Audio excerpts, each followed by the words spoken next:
Znalost světových jazyků zlepšuje lidem kvalitu života a rozšiřuje jejich příležitosti. Takže vlastně po tom, co jsem vyšel ze školy, tak aktivním používáním toho jazyka na všech možných frontách jsem se, dejme tomu, dostal na stupeň pokročilý. Což znamená, že jsem schopen napsat dopis, v zásadě rozumím, když něco potřebuju, tak si o to řeknu a nemám z toho jazyka strach. Při jazykové výuce jsou některé skupiny znevýhodněné, například děti s dyslexií. Já mám jenom takovou představu, že se jim prostě obtížně vnímá skupina znaků jako slovo, jestli jsem to pochopil správně. Děti s dyslexií mají problém vnímat mluvenou a psanou lidskou řeč a vzájemně je propojovat. Dyslexie na poruchy je učit se schop číst. Lidé bez dyslexie mají problém si představit, jak je to těžké. Někdy mám problémy, že třeba umím slovíčka nebo umím ty věci, ale mám v tom třeba hodně chyb. Pak když píšu diktát, tak jsem někdy ve stresu, tak prostě v tom mám chyby a někdy mě to naštve hodně. Mně některé slovíčka jdou a třeba druhý den zase nejdou, protože vlastně vykouří se mi to z hlavy. No, I'm scared. No, I'm scared. Pro dyslektika je obtížná zraková a sluchová analýza, syntéza, rozlišování i paměť. Proto potřebují speciální podporu a pomůcky, které napomáhají zrakové, sluchové a významové koordinaci.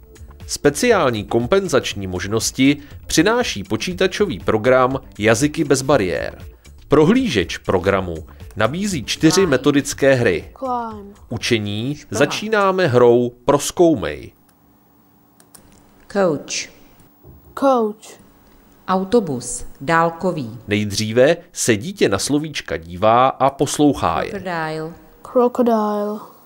Krokodýl. Hra Boř a tvoř pomáhá dětem automatizovat si slovosled ve větách.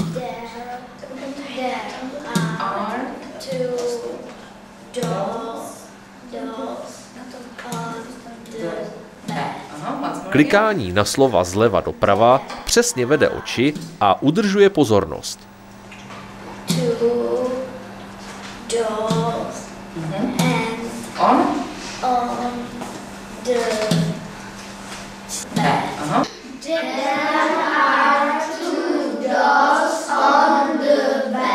Boř a tvoř je přípravou na hru Boř a piš. Slova i věty můžeme klikáním bořit a znovu psát. Ať si najde kurzorem, ať ti kurzor napoví, jo? Ať si najde kurzorem. Nevíš, tak si tam takhle připravíš ten kurzor a ono ti to udělá nápověd, jo? Tak. Zase známe nápovědu.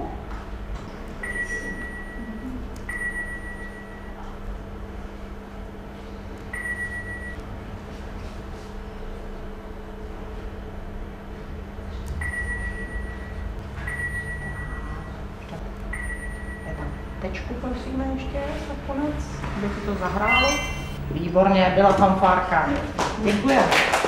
Zábavou i záchranou je hra na barvy. Já si vybarvím 2L, protože vím, že tam jsou dvakrát. Takže si vybarvím 2L. Tato hra pomáhá lépe vnímat stavbu slov a stavbu vět. Tady máme fotbal. Takže to si vybarvím taky 2L a 2O, protože říká se to v angličtině, že jsou vlastně double. Nakonec se opět vrátíme ke hře Prozkoumej, tentokrát ale s vypnutým textem pro ověřování získaných znalostí. Můžu si dát jenom jeden z těch jazyků a vlastně si zkoušet překládat v duchu, nebo si naopak vypnu angličtinu a zkouším ty věty dát dohromady v angličtině. Autobus. Dálkový to bude coach.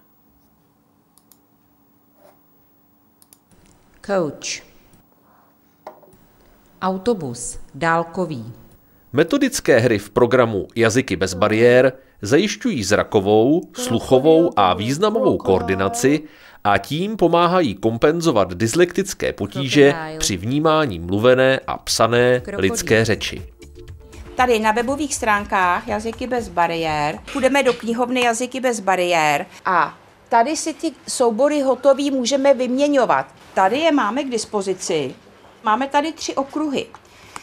Máme tady adaptované učivo, máme tady zájmové soubory a máme tady metodickou inspiraci. Já vám ukážu jeden souborek z metodické inspirace. Asi víte, že děti mají problém pamatovat si nějaký slovíčka. Jo? Tak je dobrý ty slovíčka dát s různýma obrázkama, s různým citovým zabarvením a hodně za sebou. A ona je to legrace. A ono si to potom člověk pamatuje. Helejte. Ahead. Hlava. Ahead. Hlava. Ahead. Hlava. Ahead. Hlava. Abych teda něco viděla, tak vlastně musím navštívit tu webovou knihovnu, protože ten program sám o sobě v podstatě funguje. Abych dobře viděla, já mám brýle, že jo, ale ty brýle za mě nekoukají. Takže ten program je vlastně prostředek pro to, abych já si mohla prohlížet tu webovou knihovnu. A to spoustě rodičům vlastně musím znovu a znovu říkat. Dám si do vyhledávače Project 2 a tady si najdu třeba lekce 2, nebo co potřebuju, co třeba bereme hned, tak na to kliknu a stáhnu si to. Počítačový program Jazyky bez bariér obsahuje nejen prohlížeč s knihovnou na webu, ale i plnič. Ukážeme si, jak se to dělá. Tak, Terka mi napsala věty ve Wordu, já jsem je překopírovala všechny do programu Jazyky bez bariér. Pak jsem sem dala fotografie, které mi děti dali. Tak, vemte si tady mikrofon. We are smiling in the tropical garden. Plnič umožňuje vkládat do programu psanou a mluvenou řeč a obrázky. Vytváříme tak elektronické soubory ve speciálním formátu JBB. Mluvenou češtinu vypnu a budem poslouchat. We are happy because it is sunny. Tvořivost a zapojování více smyslů při práci s počítačem jsou zábavné a užitečné nejen pro děti s dyslexií. Have you ever visited London? Have you ever visited London? Tak jak se to můžete změnit tu 13, jestli chcete? To nechám. Jo, dobrý. Ano, byl jsem tam minulé léto. Užívání plniče napomáhá také rozvoji klíčových kompetencí. Program je vhodný pro školní výuku i domácí přípravu. Výuka angličtiny, povinná od 3. ročníku, je náročná pro všechny děti, ale pro děti s dyslexií je to těžce a pomalu zdolávaná hora nových znalostí a dovedností. Na této cestě jim pomáhají učitelé odbornou péčí a rodiče motivací k lepším výkonům. Myslíme i na děti v dětských domovech. Licence k programu je v dětských domovech volně k dispozici díky jeho autorce a nadaci Terezy Maxové dětem. Já odcházím s pocitem pohlazení po duši a chtěla bych se tomuto programu pověnovat a s dětmi začít na něm pracovat. Mně se setkání velmi líbilo a já zase odcházím s odhodláním konečně program pustit pořádně, nastudovat, naučit a používat.